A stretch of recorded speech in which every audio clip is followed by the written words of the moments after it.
더불어 사는 세상에 살면서 말에 실수가 없는 사람이 있을까요? 아마 한 사람도 없을 것입니다. 말 한마디 잘못했다가 엄청난 대가를 치르는 것을 우리의 일상 속에서 우리는 늘 경험하곤 합니다. 사람의 말 한마디가 얼마나 큰 파장을 불러오는지 모릅니다. 하나님은요, 하나님이 만드신 피조물 중에 오직 유일하게 하나님을 닮은 존재, 하나님을 대표하는 존재인 사람에게만 말을 구사할 수 있는 언어의 특권을 주셨습니다. 우리가 말은 얼마나 중요한 영향력이 있는가를 늘 경험하곤 합니다. 우리의 말은 과연 어떤 영향을 끼치는 것일까요? 오늘 우리가 말하면서 과연 어떤 일들을 기대하고 있는 것일까요? 미국 건국의 아버지 중 한 사람인 벤자민 프랭클린은 모든 미국인들에게 존경을 받는 사람입니다. 이 사람이 미국의 국력과 경제력의 상징인 100달러 지폐의 모델이 됐잖아요.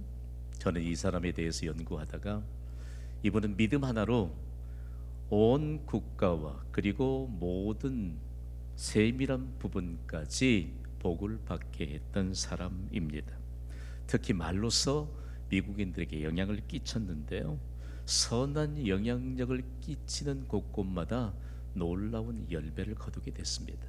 100달러짜리 지폐를 보면 그들은 자존감을 갖는 것 동시에 믿음에 관해서 어떤 모범을 따라 살아야 할 것인가에 대해서 깊이 생각하곤 합니다. 그는 말에 대한 이런 경험된 고백을 남겼습니다. 우리 함께 읽어볼까요? 시작. 한 번 헛디딘 말은 곧 제자리로 되돌릴 수 있지만 한 번 내뱉은 말은 결코 주워 담을 수 없다. 그는요, 여러 사회적인 유익을 가져다주는 물건들을 발명했습니다. 그리고 실제적으로 유익을 안겼습니다. 그가 말 한마디 하는 그 장소에 하나님의 약속이 실현되는 놀라운 결과물들이 생겨났거든요. 말이라고 하는 것은요, 활시위를 떠난 화살이 되돌아올 수 없는 것처럼 우리의 입을 떠난 말은 결코 돌이킬 수 없습니다. 그가 지금까지도 미국인들에게 존경을 받고 있는 말의 모범이 된 것은요, 그 영향력의 근거가 다름 아닌 하나님의 말씀입니다. 특히 야고보 사도가 기록한 야고보서는 그의 입술에 파수꾼을 세워주는 영향력이 됐습니다. 그리고 그의 삶의 좌우명이 됐습니다. 여러분 이거 아세요? 교회는 여전히 세상의 희망인 줄 믿습니다. 세상의 희망인 교회는 말로 세워집니다. 잘 들어봅시다. 우리가 말로 하나님의 이름을 부르잖아요. 우리가 말로 하나님의 영광을 찬양하잖아요. 우리가 말로 하나님께 기도하지 않습니까? 우리가 말로 복음이신 예수 그리스도를 전합니다. 교회는 말로 세워지는 것이 틀림이 없습니다. 말로 세워지는 경신교회를 우리 개개인이 경신교회일진데 삶의 현장에서 어떻게 증명해내고 있을까요? 하나님을 닮아 하나님을 대표하는 존재인 사람에게 우리가 구사하는 말이 어떤 말이 되어야 할 것인가에 관해서 제가 정말 소두에 여러분을 도전하고 싶습니다. 그리스도인은 선한 말로, 꼭 필요한 말로 사람들을 감동시키는 하나님의 대변인으로 살아야 합니다. 저는 오늘 이 말씀을 깊이 묵상하고 연구하고 준비하다가 경신교회에서 공적으로 제일 말을 많이 하는 사람이 담임 목사인 저 같아요. 저의 말에 실수가 없을까요? 그러면 우리가 말에 실수가 없는 사람이 없을진데 우리가 하나님의 대변인으로 살아가도록 하나님께서는 우리의 혀를 통제시켜 주실 것이라는 믿음의 확신이 있습니다. 이것이 교회입니다. 우리가 지금 예배드리고 있는데 찬송하면서 그리고 기도에 참여하면서 말씀을 듣는 순간에도 우리의 마음속에 막말들이 싹이 트는 경우는 없지 않겠습니까? 그러나 문제는 교회 울타리를 벗어나면 과연 우리는 어떤 말들을 구사할까요? 누구보다도 교회를 사랑하고 교회를 생명처럼 섬기면서 교회를 세상의 희망이 되게 했던 야고보 사도는요, 가장 먼저 그리스도인이 경계해야 될 것이 무엇인가에 대해서 오늘 본문인 야고보서 3장 1절에 강력하게 전달합니다. 1절 말씀 우리 소리 높여 읽습니다. 시작. 내 형제들아, 너희는 선생된 우리가 더 큰 심판을 받을 줄 알고 선생이 많이 되지 말라. 아멘. 하나님은 우리가 구사한 모든 말들에 대해서 반드시 심판하십니다. 그리스도인이 가끔씩 막말을 하는 경우를 우리는 뉴스 매체를 통해서 늘 봐요. 저는 안테나가 유난히 높습니다. 영향력을 가진 사람들이 과연 저 사람이 그리스도인일까? 그런데 그냥 아무 말을 해요. 그러면 안 돼요. 안 돼요. 우리는 하나님의 대변인으로 사는 사람들인데, 그리스도인이 오늘 야고보 사도가 교회 안에 진행됐던 그동안의 믿음의 역사들을 보면서 형제들아, 너희는 선생된 우리가 더 큰 심판을 받을 줄 알고, 여기에 선생에 대해서 오해가 없기를 바랍니다. 일반적으로 학교에서 학생들을 가르치는 교사를 일컫지 않습니다. 신약의 원문인 헬라어는 선생에 대해서 디다스칼로스라고 하는 단어로 기록하고 있거든요. 교회 안에 달아나는 다음 세대들이 내가 자라서 어른이 되면 나는 교회 안에서 선생이 되리라, 디다스칼로스. 왜 그들이 이런 선생이 되기를 원했을까요? 하나님과 그리고 하나님 나라에 관해서 가르치는 자가 바로 성경에 기록된 교사입니다. 여러분, 영광스럽잖아요. 세상을 창조하시고 세상의 주인이시고 그리고 영원한 생명, 영원한 즐거움을 보장받는 하나님 나라의 주인이신 하나님에 대해서 가르칠 수 있다는 것은 얼마나 큰 은혜인지 모릅니다. 그래서 하나님과 하나님 나라에 관해서 가르치는 교사가 되기를 그렇게 흠모했던 것입니다. 다음으로 교사는요, 교회에 처음 나온 사람이 기독교와 만나는 접촉점이었습니다. 자, 오늘 결론적으로 우리가 함께 말씀을 받습니다. 우리는 예수 그리스도를 구주로 영접하고 구원받았습니다. 하나님의 백성으로 살아가고 있습니다. 우리 모두가 이 시대의 교사입니다. 우리가 하는 말로 교회에 처음 나온 사람들이, 아니요, 교회를 잘 알지 못하는 사람들이, 기독교를 알지 못하는 사람들이 기독교와 만나는 접촉점이 된다는 사실을 잊어서는 안 됩니다. 여러분 삶의 현장에서, 여러분의 가정에서 기독교와 만나는 접촉점이 되는 이와 같은 사명을 부여받은 그리스도인들이 오늘 우리가 어떤 말들을 준비해야 될까, 어떤 말들을 해야 될 것인가라고 말하는데, 야고보 사도 시대의 교회 안의 교사들이요, 얼마나 영광스러운 직분이에요.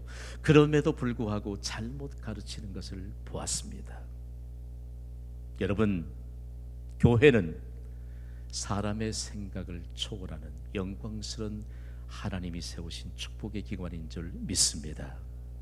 우리가 아무리 많은 것 가졌어도, 아무리 명예스러운 이런 그 명예를 가졌어도요, 우리가 가진 것보다 교회는 비교할 수 없는 하나님의 영광으로 가득 차 있는 줄 믿습니다. 교회를 폐마하지 마세요.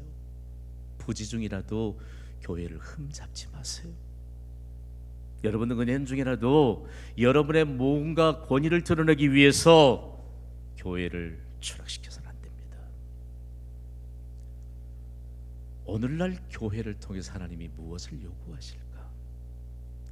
우리가 많은 문제들을 안고 있고 해결해야 될 현실적인 과제가 많은 것 같으나, 우리가 기독교와 만나는 접촉점이 된다는 사명감을 가지고 살면 하나님은 우리에게 약속한 모든 일들을 믿음을 따라 이루어 주실 줄 믿습니다.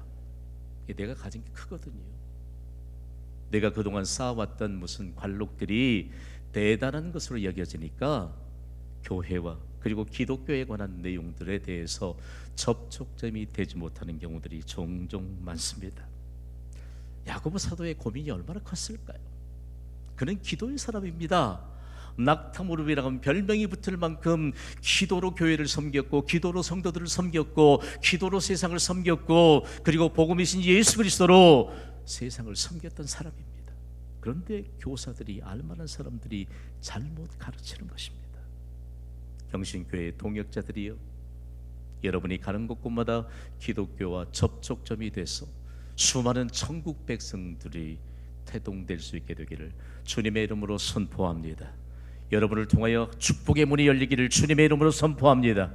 여러분을 통해서 예수 그리스도를 향한 사모하는 심령들을 만나게 되기를 주님의 이름으로 선포합니다. 그러면서 구체적으로요, 하나님의 감동케 하심을 따라서 하나님의 권위를 담아 담대히 선포하고 있는데, 우리는 이 말씀을 오늘 주의 깊게 받아야 합니다. 야고보서 3장 2절 말씀입니다. 우리 함께 읽습니다. 시작. 우리가 다 실수가 많으니 만일 말에 실수가 없는 자라면 곧 온전한 사람이라 능히 온 몸도 굴레 씌우리라. 아멘. 말이라고 하는 것은요, 인격의 다른 표현입니다. 우리가 서로 만나면 말 한마디 하기 전까지는 잘 몰라요. 사람이 보여지는 이미지만 가지고는 저 사람이 어떤 사람인지 몰라요. 그러나 말을 하기 시작하면 그 사람의 인격이 드러납니다. 말을 하기 시작하면 이 사람의 품격이 드러나기 시작합니다. 저는요, 우리의 인생 한 번뿐이에요. 우리의 인생을 사는 동안 수많은 말들을 하는데, 우리의 말이 인격의 또 다른 표현일진데, 말에 실수가 없는 자는 온전한 사람이라고 야고보 사도가 말합니다. 그러면서 이 일에 관해서 도대체 어떤 내용을 담고 싶을까?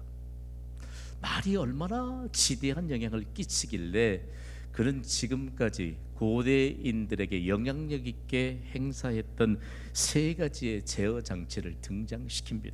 먼저는 말의 입에 채우는 재갈이고, 두 번째로는 거대한 배를 움직이는 키고요, 그리고 사람을 움직이는 혀에 대해서 비교하고 있습니다. 나중에 작은 불이 얼마나 큰 산을 태우는가라고 하는 것은 실제적으로 이 영향의 파급에 관한 내용들을 확대시켜서 보여주고 있는데, 제어 장치 세 가지를 가지고 당시의 독자들이 되었던 흩어진 그리스도인들을 향해, 그리고 이 시대의 독자가 된 우리를 향해 강력하게 호소하고 있습니다. 거대한, 말이 거대하잖아요. 힘도 세고. 그런데 입에 재갈만 딱 물려놓으면 사람이 얼마든지 이 말을 통제할 수 있습니다. 고대인들에게 사람이 만들 수 있는 가장 거대한 구조물이 무엇인가를 물으면 첫 번째로 배를 꼽았습니다. 배의 방향을 움직이는 것도 작은 키잖아요. 더욱이 하나님의 영광을 드러내는 인생을 살도록 하나님이 하나님의 형상과 모양으로 우리를 지으셨는데, 우리를 제어시킬 수 있는 것도 혀라고 말합니다. 그런데 유대인들에게는요, 참 좋은 전통이 하나 있었는데, 이 혀에 관해서 그들이 민족적으로 이해하고 있는 내용들이 있었습니다. 마음에 담고 있는 것을 밖으로 표현하는 기관이 바로 혀라고 말합니다. 그리고 유대인들의 이런 혀에 관한 관점에 대해서 혀는 곧 언어입니다. 우리가 말할 때 영어의 tongue이라고 하는 단어도 구체적으로 혀를 말하는 것이 아니고 언어들을 말합니다. 여러분, 우리의 혀에 사람이 죽기도 하고 사람이 살기도 합니다. 사람이 절망의 나락으로 떨어지기도 하고 희망의 무대에 올라서기도 합니다. 오늘 3부 예배자 여러분, 우리의 혀로 우리의 자신을 제어시킬 뿐만 아니라 모든 사람들을 향해 희망의 나래를 펼 수 있는, 하나님의 놀라운 힘을 불어낼 수 있는 축복의 전달자가 되시기를 주님의 이름으로 축복합니다. 그러면서 우리 인간의 한계를 인정하게 합니다. 나도 나를 잘 모르겠다니까요. 그렇죠? 현대를 살아가는 사람들이 자기도 자기를 모르겠대. 그럼에도 불구하고 다른 사람에 대해서 얼마나 많은 말들을 하는지 몰라요. 자기도 모르면서. 그러면 도대체 오늘 이 시대를 향해 야고보 사도를 통해서 하나님이 무엇을 말씀하려고 할까요? 중요한 관건 하나는 우리의 혀가 길들여져서 우리의 말로 구사하는 모든 언어들을 통해서 하나님 나라가 전파되고 하나님의 영광이 임하고, 그리고 우리로는 할 수 없는 하나님의 가능성을 전달하라는 것입니다. 그래서 오늘 본문인 야고보서 3장 8절을 매우 주의 깊게 받아야 합니다. 읽습니다. 시작. 혀는 능히 길들일 사람이 없나니 쉬지 않은 악이요 죽이는 독이 가득한 것이라. 대단히 중요합니다. 부정적인 것 같으나 경계하고 있는 것입니다. 오늘 말씀을 쭉 읽다 보면 야고보 사도가 얼마나 유대인들이 하나님의 지혜가 임하였는지를 알 수 있습니다. 성경에 등장하는 지혜라고 하는 단어는 하나님과 동격입니다. 지혜는 공부를 많이 해서 얻을 수 있는 게 아닙니다. 하나님을 만나면 지혜가 임하는 줄 믿습니다. 우리는 지혜로 우리의 인생을 사는 사람들입니다.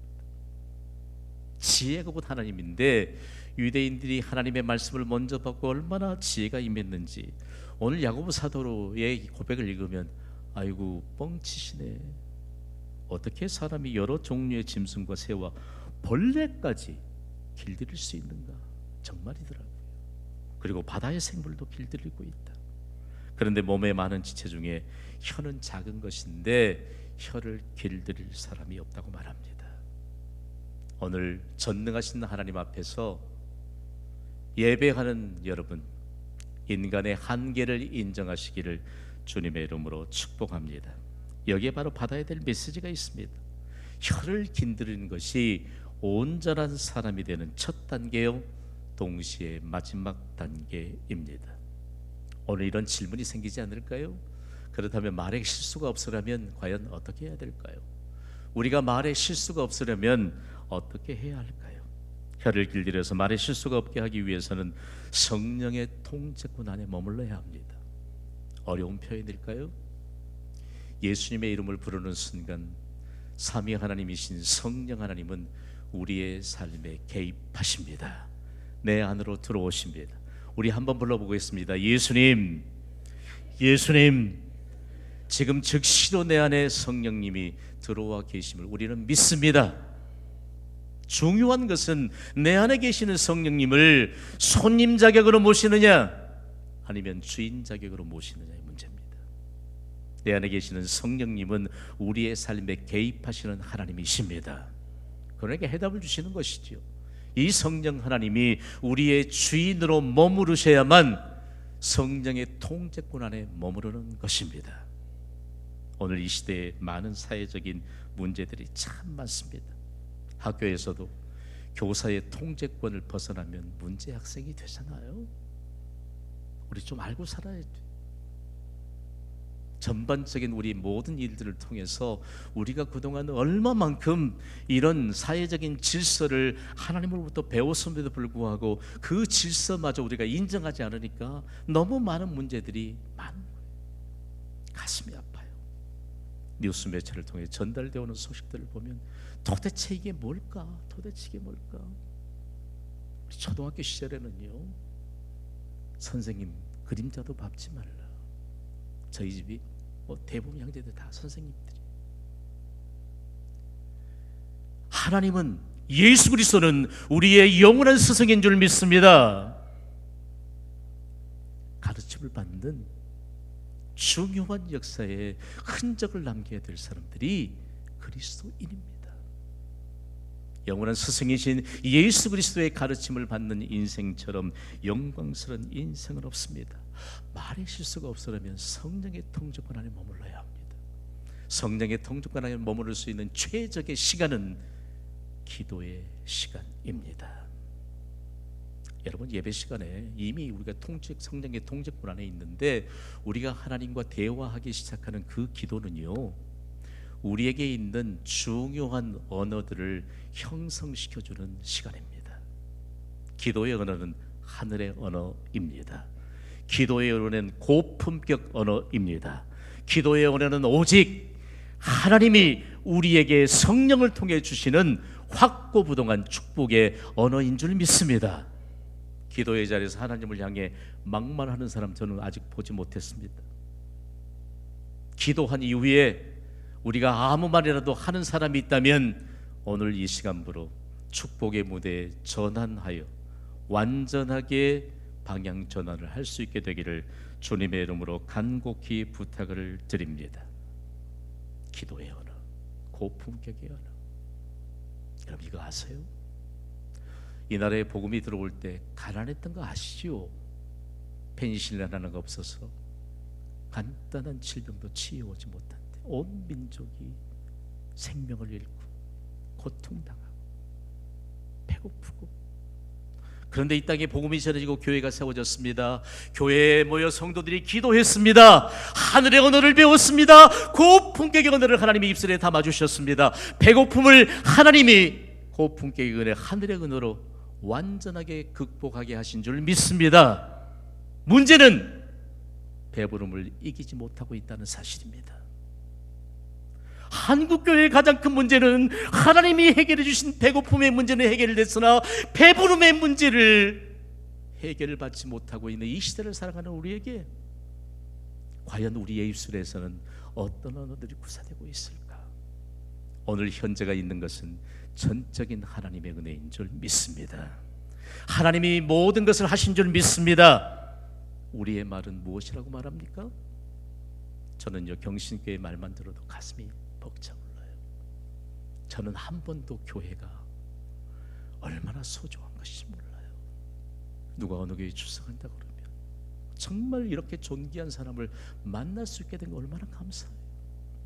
왜 우리가 말실수에 관한 거짓 선생들처럼 기독교에 적접정이 돼야 되는데 평생 동안 예수 그리스도를 외면하게 만드는 그런 상황들이 벌어지게 되고, 예수 그리스도를 믿는다 할지라도 평생 동안 은혜 안에 머물지 않고 부정, 불평, 불만, 그리고 해서는 안 될 말을 구사하는 말에 실수를 담고 있는 이 시대의 그리스도인들을 향해 야고보 사도를 통해서 말씀합니다.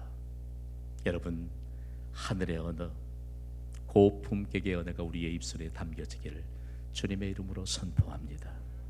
하나님은요, 우리는 할 수 없지만 할 수 있다고 말씀하세요. 주 예수여, 나를 불쌍히 여겨 주시옵소서. 할 수 있다고 말씀합니다. 오늘 우리에게 있어서 과연 우리는 믿음의 말을 할까? 우리의 입술로 구사하는 모든 언어는 이제는 믿음의 언어가 되어야 합니다. 교회 오면 믿음의 말을 들어야 되잖아요. 아이고, 저거 뻥 같은데 그래도 믿음의 말을 들어야 되잖아요. 하나님이 말씀하시잖아요. 하나님이 우리에게 말씀하시고 우리의 입술에 담아주셨는데 왜 우리를 하는 구사하는 모든 말들은 믿음의 언어가 아닌 세상 풍조를 따라가는 것일까요? 오늘 삼부 예배자 여러분, 일평생 동안 성령의 통제권 안에 머무르면서 말에 실수가 없도록 우리의 혀를 길들여 주시는 하나님의 은혜 안에 사시기를 주님의 이름으로 선포합니다. 에베소에 세워진 교회를 일컬어서 에베소 교회라고 하는데, 그 에베소 교회를 젊은 목회자인 디모데가 담임했습니다. 온갖 세상의 소리가 교회 안으로 다 들어옵니다. 그런데 그때에 누구보다도 하늘의 언어, 기도의 언어, 믿음의 언어로 세상에 영향력을 던져주었던 사도 바울은 디모데에게 이런 서신을 써보냈습니다. 디모데전서 4장 5절입니다. 읽습니다. 시작. 하나님의 말씀과 기도로 거룩하여 지민이라. 아멘. 아멘. 여러분, 세상은요, 아무리 어휘력이 좋아도 하늘의 언어를 따라갈 수 없는 줄 믿습니다. 세상은 아무리 많은 것을 동원해도 하나님의 지혜로 우리의 입술에 담아준 믿음의 말을 따라갈 수 없다는 사실 여러분 기억하시기를 바랍니다. 저도 영어 공부하면서요, 보케이버리, 어휘에 대해서 얼마나 신경을 썼는지 몰라요. 이거 하나만 합시다. 성경은 하나님이 우리에게 모든 것을 평전시키고 모든 것을 평준화시키고 가장 으뜸이 되는 것을 안겨주시는 보장된 약속의 언어인 줄 믿습니다. 그 언어가 우리의 입술을 통해서 구사되어야 합니다. 그러면서 결론적으로 우리는 이런 말씀을 받습니다. 다 함께 선포합니다. 시작. 말에 실수가 없는 자는 복을 받으리라. 우리가 성경을 통해서 만난 믿음의 선진 가운데 제일 제가 마음에 존경하는 사람이 다윗입니다. 우리의 혀로 구사하는 모든 말들이 다윗의 입술을 통해서 기도가 됐고요, 다윗의 입술을 통해서 찬양이 됐고요, 다윗의 입술을 통해서 하늘에 있는 모든 하나님의 약속을 땅으로 가져올 수 있는 축복의 언어가 됐습니다. 그리고 다윗은 시편을 통해서, 시편 14절을 통해서 이런 고백으로 온 세상의 축복의 전달자로 섰습니다. 우리 함께 읽습니다. 시작. 나의 반석이시여 나의 구속자이신 여호와여, 내 입의 말과 마음의 묵상이 주님 앞에 연락되기를 원하나이다. 아멘. 여러분, 우리의 입술로 우리의 혀로 구사하는 모든 말이 찬양이요 기도요 희망이요 축복의 선언이게 되기를 주님의 이름으로 선포합니다. 경신교회는 시작부터 축복의 언어를 가지고 우리의 혀를 통제시켜 주시는 하나님의 은혜의 선상에 있습니다. 행복합니다. 사랑합니다. 축복합니다. 감사합니다. 제가 하겠습니다. 혀의 통제 능력은 성숙한 그리스도인의 표지입니다. 말에 실수가 없도록 성령의 통제를 받아 말에 실수가 없는 주님의 공동체인 경신교회로 세웁시다. 말에 실수가 없는 우리의 가정으로 세웁시다. 한 번뿐인 인생, 말에 실수가 없는 인생으로 세우면서 말에 실수가 없는 자는 복을 받으리라는 이 약속의 말씀이 우리의 인생을 사는 동안 우리의 자손 대대로 증거되기를 주님의 이름으로 축원합니다.